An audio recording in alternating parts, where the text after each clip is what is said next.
चलाया। ये आप देख रहे हैं सीन, क्लाइमैक्स का सीन है, फिल्म खत्म होने वाली है, ठीक है। ये भाला अपना उठाई, भाला उठा के मारा सब सिकंदर जैसे घोड़े को अपने उठाया, भाला कहाँ लगा? सिकंदर के घोड़े के कहाँ, ऐसे करेजन घुस हुआ भाग से सीना, बस वहीं पे वो गिर गया। लेकिन दोस्तों पुरु का हाथी थोड़ा पीछे हो गया, बैक हो गया, और सिकंदर के साथ में इनके बहुत सारे सेनापति लोग थे, सेलुकस का साथ में, उसने अटैक मार दिया और वहीं से पुरु के आंख में भाला लग गया और पुरु वहीं पे गिर गए। फिर क्या होता है? बस खत्म। जस्ट देखा ना शतरंज, भाई राजा जो मेन है वो हार गया, फिर खत्म हो गया, है ना। मेन चीज राजा होता है। तो दोस्तों क्या हुआ, यहीं से दोस्तों ये लड़ाई को पुरु हार गए। और अगले दिन का सीन बहुत जबरदस्त सीन था, बहुत यादगार सीन। अगले दिन पुरु जो युद्ध को जीता है वो कहाँ पे बैठेगा? जो जीतेगा वो सिंहासन पे बैठेगा।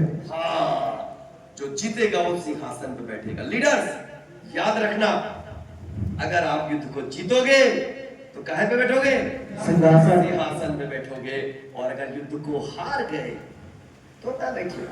मोरा समझ रहे मोरा में जाएंगे लिए श्याम कली दीदी सिंगल कैच हो रहा है कि छोड़ रहा है? मेरा दीदी, लो संजू दीदी, मंजू दीदी, अंजू दीदी, सिंगल को कैच करिएगा।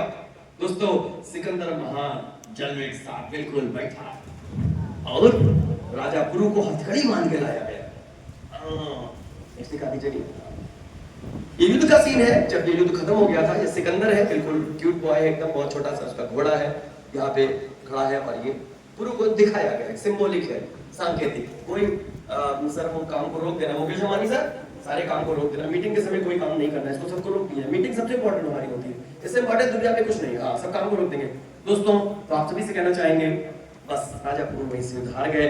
सिकंदर महान बैठा बोला, हाँ क्यों राजा साहब, कल तो बड़ा जलवा दिखा रहे थे अपना, बहुत चिल्ला रहे थे, अब बताओ तुम्हारे साथ क्या सलूक किया जाए? हाँ, धन्यवाद सर। बताया कि आपके साथ क्या सलूक किया जाए, तो उन्होंने बताया कि जो एक राजा को एक राजा के साथ जैसा न्याय करना चाहिए वैसे सलूक मेरे साथ किया जाए। सर को आशीर्वाद दीजिए, बहुत अच्छा बताया।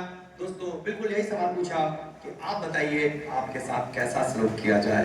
तो राजा पुरु डरे नहीं कि शक पकाई क्यों? राजा था, दमदार था आदमी, ठीक है। हाँ, उसने कहा सिकंदर मैं तुमसे ऐसे ही व्यवहार की उम्मीद करता हूं जैसा एक राजा दूसरे राजा के साथ करत है। बस सिकंदर को ये बात बहुत अच्छी लगी दोस्तों। सिकंदर दिल का बहुत अच्छा था और सिकंदर को पता था कि दुनिया को जीतने से पहले लोगों के दिलों को जीतना पड़ता है दोस्तों। सिकंदर ने बहुत राजाओं को जीता, बहुत राज्य जीता, और राज्य जीतने के बाद राज्य की चाबी उसी राजा को दे दी। सर आप ही बैठो कुर्सी पर, मैं आगे जा रहा हूँ, ठीक है। हाँ, कोई दिक्कत नहीं, सबको जीतता था और उसके बाद चाबी उन्हीं को दे देता था 90%। सिकंदर महान एक बार एक जगह गए जहां एक बहुत बड़े आध्यात्मिक गुरु बैठे थे। दोस्तों सूरज की किरणें सामने से आ रही थी, गुरु बैठे थे। सिकंदर महान ने कहा कि इनका आशीर्वाद ले लो। क्यों? क्योंकि उनके गुरु ने कहा था कोई बड़ा आदमी मिले तो उसका आशीर्वाद, किसी भी धर्म जाति समुदाय का हो, उसके आगे सर को झुकाना और उसके आशीर्वाद लेना। गए, उसके आगे खड़े हो गए हाथ, ठीक है। सामने खड़ा है, जल्दी तक धूप नहीं आ रही। सिकंदर से गई, भैया सिकंदर मार किससे तंतराए मसाला, बड़े बड़े राजा जी के आगे पानी मार जाए, ठीक है। वो आदमी कैसे, मगर उसने कुछ नहीं बोला, ठीक है। या कौन शब्द ना कही कि भैया खराब अच्छा करका निकल लोगे जल्दी, ठीक, कुछ नहीं बोला। क्यों? क्योंकि उनके गुरु ने कहा था कि बड़े लोगों का हमेशा सम्मान करना, इसीलिए उनका सम्मान रखा है ना। अल्लाह पता नहीं कत्ल का जमीन 100 फीट अंदर खोजेड़ दी, ठीक है, नजरों को मिटा दिया। तो दोस्तों सिकंदर महान यहाँ से दोस्तों उसके बाद इंडिया में पुरु से कहा इनका राज्य इनको लौटा दिया जाए, उनको महल में ही कर दिया। दोस्तों महल में दोबारा रहने लगे, मगर सल्तनत सिकंदर की हो चुकी थी और उसके बाद वो यहाँ से वापस चले गए अपने देश के लिए। नेक्स्ट, हाँ दोस्तों ये वो व्यक्ति है जिसने पूरी दुनिया को जीता, इसके लिए जोरदार ताली बजा दी दोस्तों। अगर आप इतिहास पढ़ेंगे तो यही बात ही है, इसने पूरी दुनिया को जीता। तो लास्ट में कुछ बातें करना चाहेंगे, ठीक है फ्रेंड्स। तो कितने लोगों को कहानी अच्छी लगी, फिल्म में मजा आवा? ठीक है, ओके, थैंक यू सर। इसमें क्या अच्छा लगा ये कोई बता सकता है? हाँ भाई कोई कुछ कह सकता है तो भाई आपको इसमें क्या अच्छा लगा बताइए। गुड मॉर्निंग साथियों। सर इसमें सबसे अच्छा तो ये लगा कि इसने अपने सीनियर का, अपने गुरु का सबसे बड़ा सम्मान किया।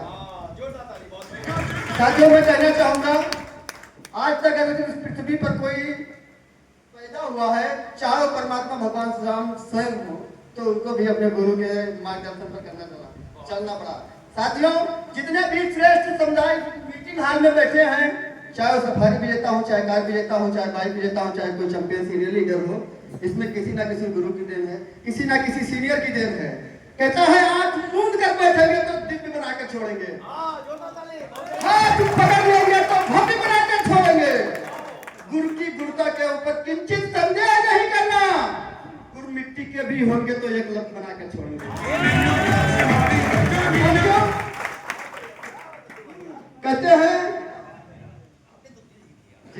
तो सर जितने भी हैं जिस पृथ्वी पर सामर्थ्य लोग हैं, गुरु की कोई जात नहीं होती है, कोई धर्म नहीं होता है, कोई स्वरूप नहीं होता है। जिससे हमें अच्छा मार्गदर्शन मिले, अच्छी प्रेरणा मिले, वही को हमें गुरु समझ लेना चाहिए। एक संत दत्तात्रेय जी थे, उन्होंने अपने जीवन काल में 17 बार गुरु किए। उन्होंने अपने जीवन काल में 17 बार गुरु किया। एक वट वृक्ष के नीचे बैठे हुए थे, एक चीड़ी जो है एक टुकड़ा लेकर के पहाड़ पर चढ़ रही थी, बार बार गिर रही थी, बार बार चढ़ रही थी। एक बार देखा उन्होंने बैठे बैठे कि वो लास्ट में पहाड़ पर चढ़ गई। उन्होंने उससे सीख ली कि अगर मैं इसी की तरह भजन में लगा रहता तो आज ब्रह्म को प्राप्त करता। हम लोगों को आज इसीलिए बात सीखनी है कि अगर हम लगातार प्रयासरत रहेंगे तो एक ना एक दिन कामयाबी को जरूर हासिल करेंगे। Good morning. कुछ अच्छा गिफ्ट दीजिए, फुल पार्टी दीजिए सबको। अच्छा लगा क्या करा? विलेन कैसा रहा? शाहरुख खान गाना कैसा लगा? बताइए। साथियों गुड मॉर्निंग। इस कहानी में मुझे ये अच्छा लगा कि यहाँ से हर लीडर सीख सकते हैं। यहाँ से हमें जो प्रेरणा मिला कि जो